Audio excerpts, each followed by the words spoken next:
విక్రాంతక రాజ్యం. ఈ సామ్రాజ్యాన్ని పరిపాలించిన మహారాజు వీర విజయసింహ భూపతి. వారి సమగ్ర సైన్యానికి 13 దళపతులున్నారు. ఆ సేనకి నాయకత్వం వహించినది త్రిశూల వజ్రచక్ర దేవాసుర వ్యూహాలను పన్నగల, పటాపంచలు చేయగల అరివీర భయంకర పరాక్రమ దళపతి రాజనాయక్.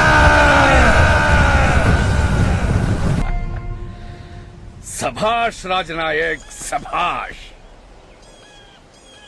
నీ వీరము వివేకము తెచ్చింది చిన్న విజయం కాదు.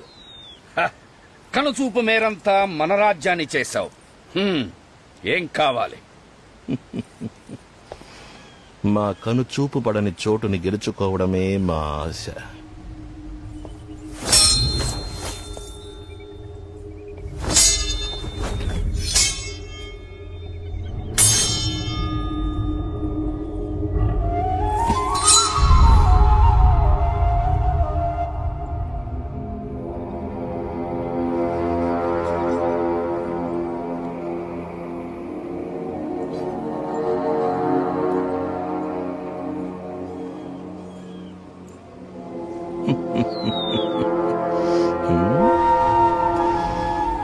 కుసుమాల చేతిలో ఏల ఖడ్గం.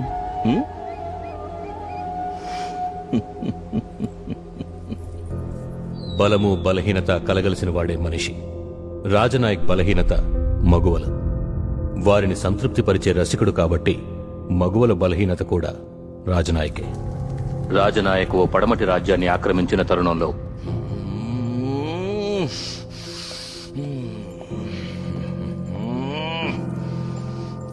ఎంతకింత ఆలస్యం? మహారాజు గారికి మొత్తం 27 మంది భార్యలు, అంతఃపురంలో 37 మంది ఉంపుడు గెత్తెలు. ఒక్కొక్కళ్ళని తీసుకొస్తాను. మూర్ఖ ప్రభు, ఆకాశంలోని నక్షత్ర కూటమిని ఒక్కసారి చూస్తేనే అందం. మొత్తం అందరినీ పిలుచుకురా. చిత్తం ప్రభు.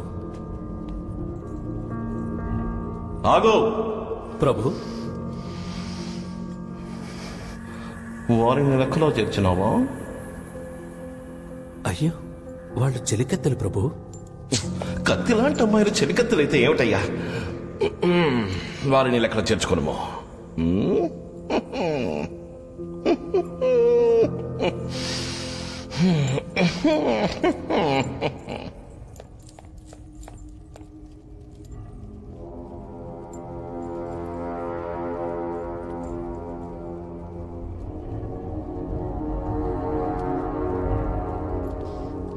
ప్రభు, అది శిల. శిల అయితేనేమి, మగవ శిలే కదా.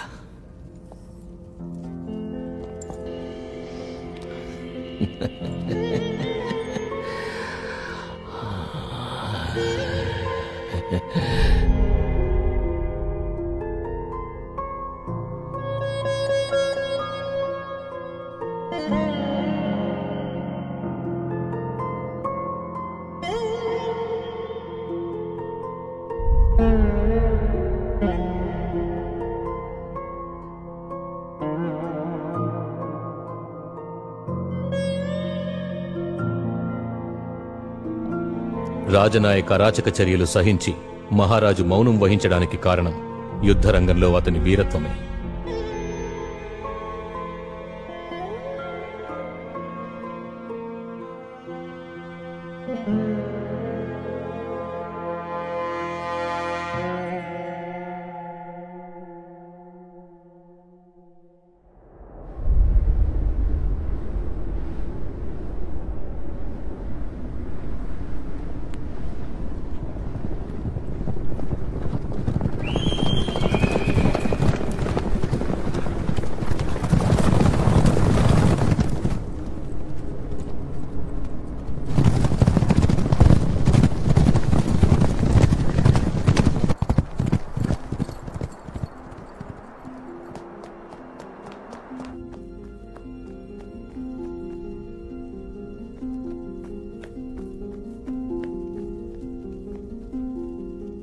మహారాజా, యువరాణి గారిని ఎవరో అపహరించారు.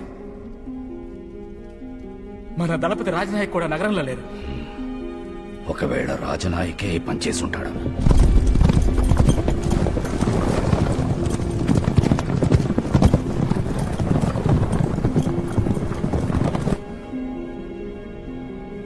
రత్నమహాదేవిని తిరిగి తీసుకొచ్చిన వారికి అర్ధరాజ్యము, రత్నమహాదేవితో పరిణయము అని చాటించండి.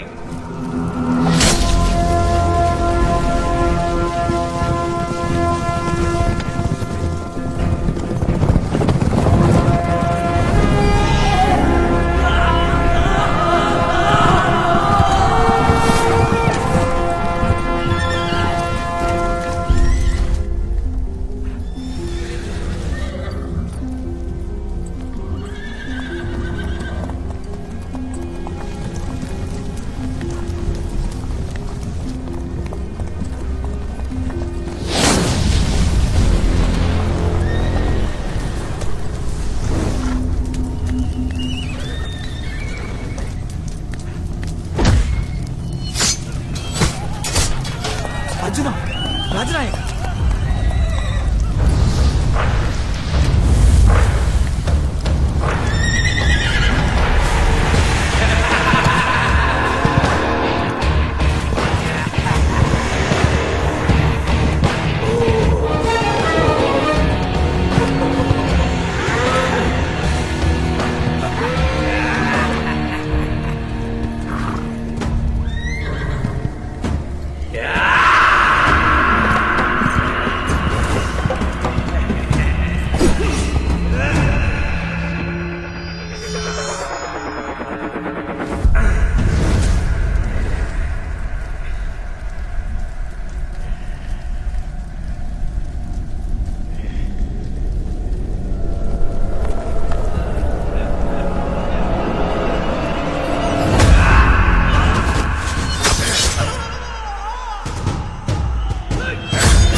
రాజనాయక్, నన్నెరుగుదు అన్నమాట. వేలాది మంది వీరులు చుట్టుముట్టిన ఒంటరిగానే వ్యూహరచన చేసి గెలిచేవాడే రాజనాయకని నీ యుద్ధ నైపుణ్యం గురించి మా రాజ్యంలో గొప్పగా చెప్పుకుంటారు. ఈ రోజే ఎదురుగా చూస్తున్నాను. సూర్యునకు దివిటి అవసరము లేదు. ఇంత తెలిసిన నీవు నేనున్న రాజ్యములో నా మహారాజు కూతురితో ఇట్టి కృత్యమునకు పాల్పడుటకు నీకెంత ధైర్యముండవలెను అర్జున్? రాజనాయక్, నేను నీవు అపహరించబడలేదు అనుచున్నావు అంతేగా? అపహరించబడినచో నీవు ముందు ఉండి వీని పిడి నీ మీద ఉండును.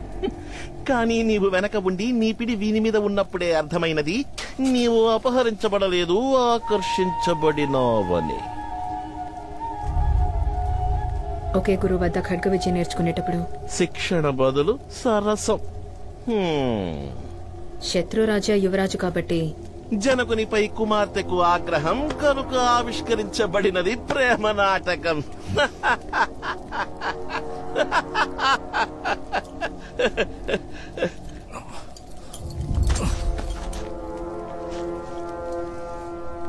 రాజనాయక్, ఆమె లేకపోతే నేను లేను, నేను లేకపోతే ఆమె లేదు. దయచేసి దారి వదులు. నేనొచ్చినది మహారాజు కుమార్తె కొరకే అయ్యుంటే సంతోషముగా సాగనంపేవాణ్ణి. కానీ నేనొచ్చినది నా కాబోయే భార్య రత్తు కొరకు. రాజనాయక్, మన కోపతాపములకు ఇది సమయము కాదు. రాజనాయక్, నీవు మగాడివేగా? రాజనాయక్ కాదా?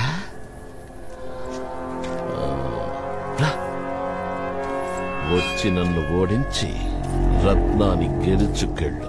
రా.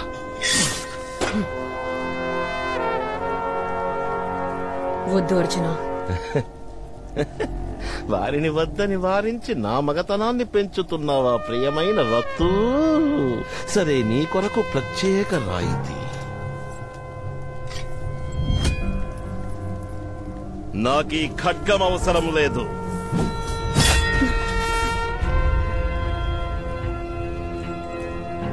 అవసరము లేదు ఈ డాలు కూడా. రా, వచ్చి నన్ను హతమార్చి రత్నను గెలుచుకెళ్ళు. రా.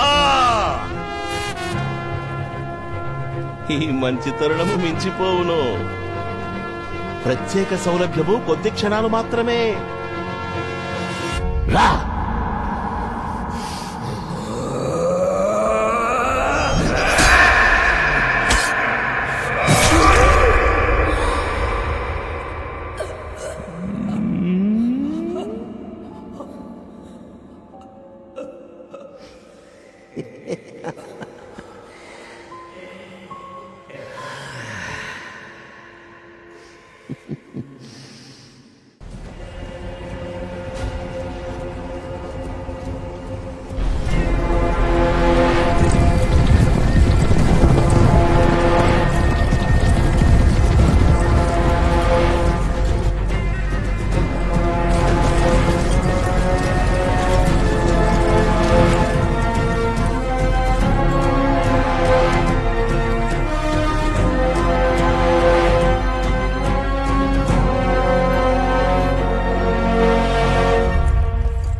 ప్రభువుల ముఖములో పుత్రిక తిరిగి వచ్చినదన్న సంతోషము కన్నా వీడు అల్లుడుగా దాపరించినాడన్న శోకమే గోచరించుచున్నది.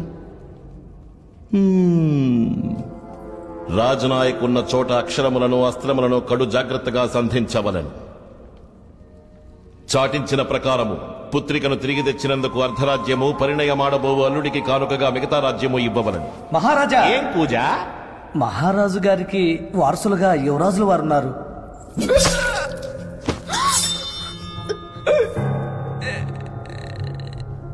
ఉన్నారు కాదు, ఉండేవారు.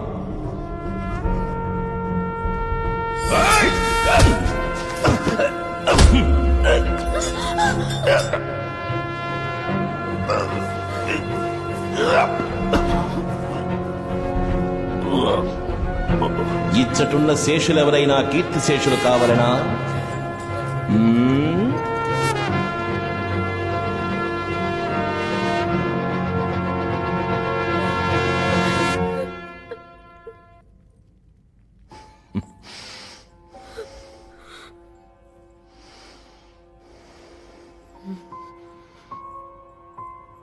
ఎవరక్కడ? తీనుగుల నేరి పారేసి పరిణయానికి పట్టాభిషేకానికి సిద్ధం చెయ్యండి. ముస్తాబై వస్తాడు కొత్త పెళ్లి కొడుకు.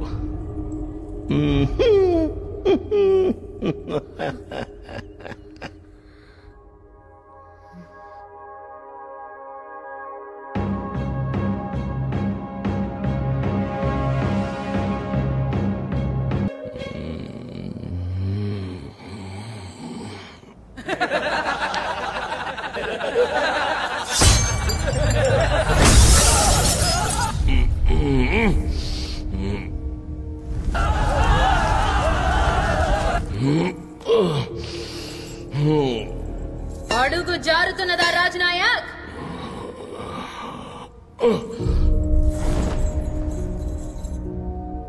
ఇది నీవు నాకు నేర్పిన విద్యగా?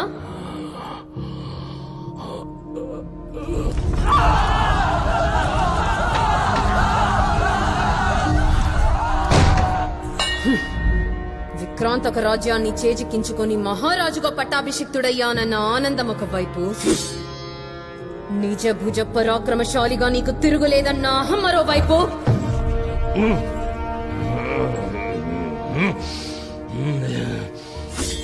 నా జనకుని సోదరుని సఖుని అడ్డు తొలగించుకున్నానన్న సంతృప్తి ఇంకోవైపు.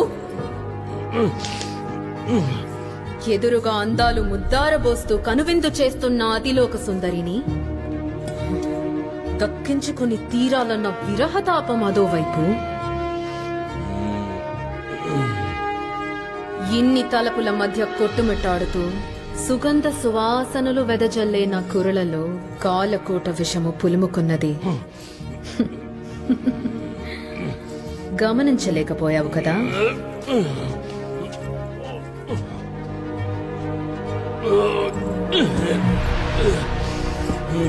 రాజనాయక్,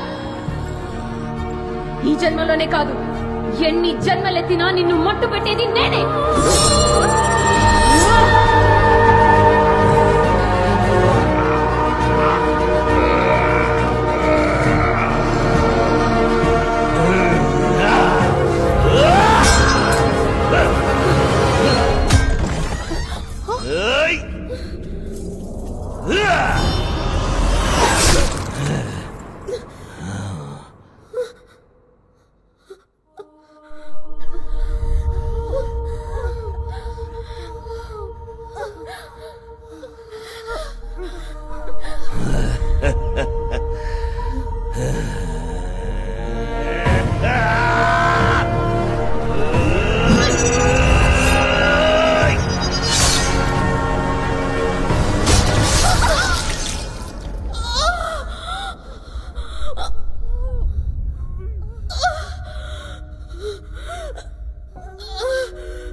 పైలోకానికి వెళ్ళలేక, పాతాళానికి పోలేక నీ ప్రేతాత్మ అశాంతితో అలమటించుగాక. ఇది మా రాజవంశ కులదేవత ఆ మహాదేవి మీద ఆన.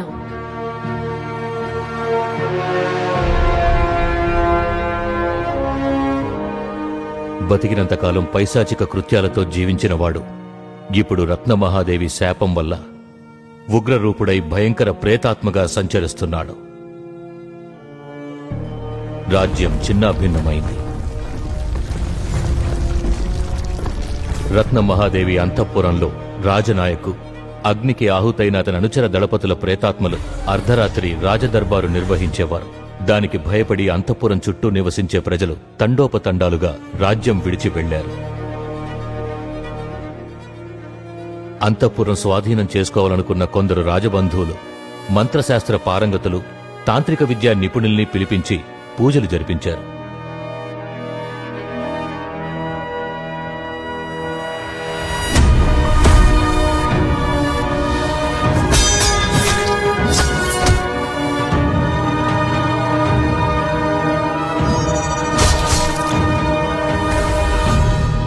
రాజనాయక్కు తగిలిన శాపం బ్రహ్మహత్యా పాతకం కన్నా బలీయమైనది.